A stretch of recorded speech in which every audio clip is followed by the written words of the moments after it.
Hello friends, मैं जय और इंजॉय विथ हिस्ट्री के ऑनलाइन प्लेटफॉर्म पे मैं आपका स्वागत करता हूं। और हम लोग कंटिन्यू लगातार मैंने 2 वीडियो अपलोड किया है। जो 67वीं बीपीएससी एग्जामिनेशन आ रहा है उसका भी आप लोग जुड़िए और मेरे चैनल से और इसका लाभ उठाइए। इस प्रैक्टिस सेट का मैं लगभग हर चैप्टर का 2-2 सेट बना रहा हूँ। उस वीडियो में मैंने इस बात को बताया था कि हर चैप्टर का मेरा 2-2 सेट बन रहा है और आप लोग यहाँ से जुड़िए और इस सेट का लाभ उठाइए और डिटेल से भी पढ़िए यहाँ पे। और आज हम लोगों का टॉपिक होगा कलिंग युद्ध।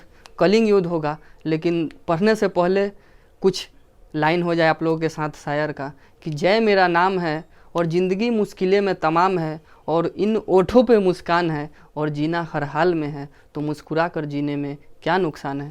चलिए दोस्तों, हम लोग चलते हैं आज कलिंग युद्ध की ओर। जो आज हम लोग का टॉपिक है कलिंग युद्ध। हाँ, और एकदम इंजॉय कीजिए, एकदम हंसते हंसते पढ़िए, स्ट्रेस बिल्कुल नहीं लीजिए। अगर स्ट्रेस लीजिएगा तो एकदम गड़बड़ है। मतलब स्ट्रेस बिल्कुल नहीं लीजिए, एकदम बिंदास, एकदम इंजॉय होके पढ़िए, एकदम मतलब कि एकदम अच्छे तरीके से पढ़िए। देखिए, आज हम लोग का टॉपिक है कलिंग युद्ध। और कलिंग युद्ध हुआ था 261 बीसी में। ये अशोक के राज अभिषेक के 8वें वर्ष कलिंग युद्ध हुआ था। और कलिंग का अगर हम लोग क्षेत्र देखें तो ये बाबू, आप लोग मैप देखे होंगे तो ये वर्तमान उड़ीसा, ये वर्तमान उड़ीसा है।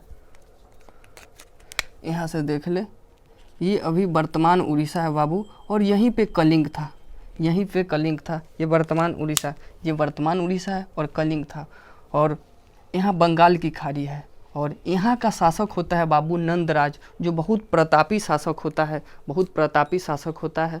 और प्रतापी शासक होने के दरम्यान यहाँ संसाधन के रूप से भी कलिंग जो था बहुत महत्वपूर्ण था, क्योंकि पास में बंगाल की खाड़ी थी और यहाँ समुद्री तट होने के कारण यहाँ से व्यापारिक रूप से भी बहुत महत्वपूर्ण था। देखिए संसाधन के रूप से कैसे महत्वपूर्ण था। देखिए, सबसे पहले यहाँ संसाधन में अगर बात कर ले तो बाबू यहाँ वन संसाधन था। वन संसाधन होने के कारण यहाँ अच्छे किस्म की कीमती लकड़ियाँ प्राप्त हो जाती थी। और जंगल में विभिन्न प्रकार के जानवर रहते थे। जैसे जानवरों में अगर विशेष रूप से अगर बात कर ले तो हाथी। और हाथी का दांत कितना कीमती होता है जो आप लोग भी जानते हो। और हाथी के दांत से मतलब विभिन्न प्रकार का सामग्रियाँ बनाया जाता है, जैसे कि विभिन्न प्रकार की आपको चूड़ियाँ बन जाएगी। और उसके बाद धातु में अगर बात कर ले तो वहाँ धातु सोना चांदी इत्यादि था। अर्थात कहीं संसाधन के रूप से ये काफ़ी महत्वपूर्ण था ये कलिंग। और ये कलिंग अपने आप को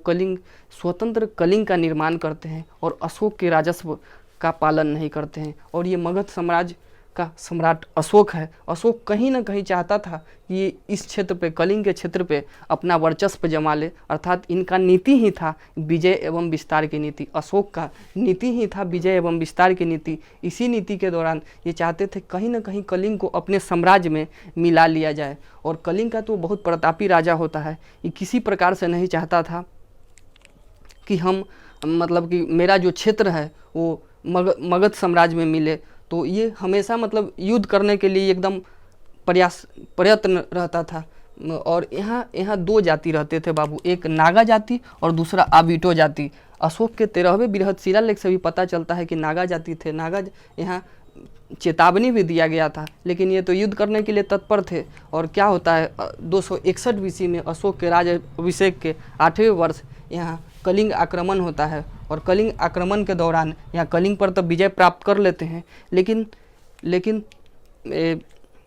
लेकिन ये यहाँ इतना मारपीट होता है, इतना नरसंहार होता है, जो लगभग यहाँ इस साम्राज्य में केवल विधवा स्त्री और अनाथ बच्चे ही बचते हैं। इस युद्ध में बाबू 1.5 लाख लोग मारे गए थे, लगभग 2.5 लाख लोग तो कुचल दिए गए थे और लगभग 6 लाख लोग घायल हो गए थे। इतना बड़ा नरसंहार, जो एक समझिए एक जो एकदम सिंपल आदमी होता है, जो किसी चीज़ से मतलब नहीं होता है, वैसा वैसा इंसान था। अगर महिला की अगर बात कर ले तो महिला वो स्त्री थी जो कभी घर से बाहर नहीं निकलती है। और ये छोटे छोटे बच्चे इतना बड़ा नरसंहार को देखकर अशोक का वहीं से हृदय परिवर्तन हो जाता है और अशोक वहीं से युद्ध घोष अर्थात भेद घोष की नीति को छोड़कर उन्होंने धम्म घोष की नीति को अपनाते हैं और अशोक का यहीं से हृदय तो परिवर्तन होता है। उसके बाद अगला टॉपिक हम लोग का क्या होगा, अशोक के धम्म को देखेंगे और यहीं से अशोक क्या युद्ध नीति को छोड़कर और धम्म नीति को अपना लेते हैं।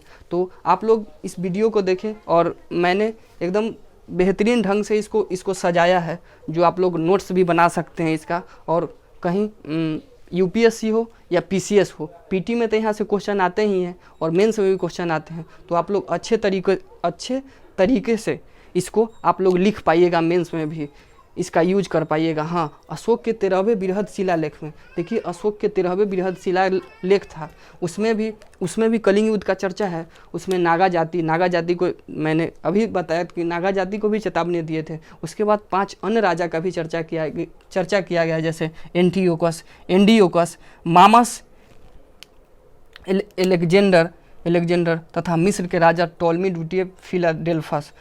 इससे पता चलता है कि इनका विदेशी संबंध भी कहीं ना कहीं बहुत अच्छा था। तो और कलिंग युद्ध का आपको चर्चा वहाँ से विस्तृत जानकारी खारवेल के हाथी गुम्फा अभिलेख से भी पता चल जाता है, वहाँ से भी। तो बाबू मेरा यही था टॉपिक। आपको आई होप, आशा करते हैं कि आपको ये वीडियो बहुत अच्छा लगा होगा। अगर मेरा वीडियो अगर अच्छा लगा होगा तो मेरे वीडियो को लाइक कीजिए, सब्सक्राइब कीजिए और ज़रूर शेयर कीजिएगा, क्योंकि मेरा मोटिवेशन तो आप लोग हैं।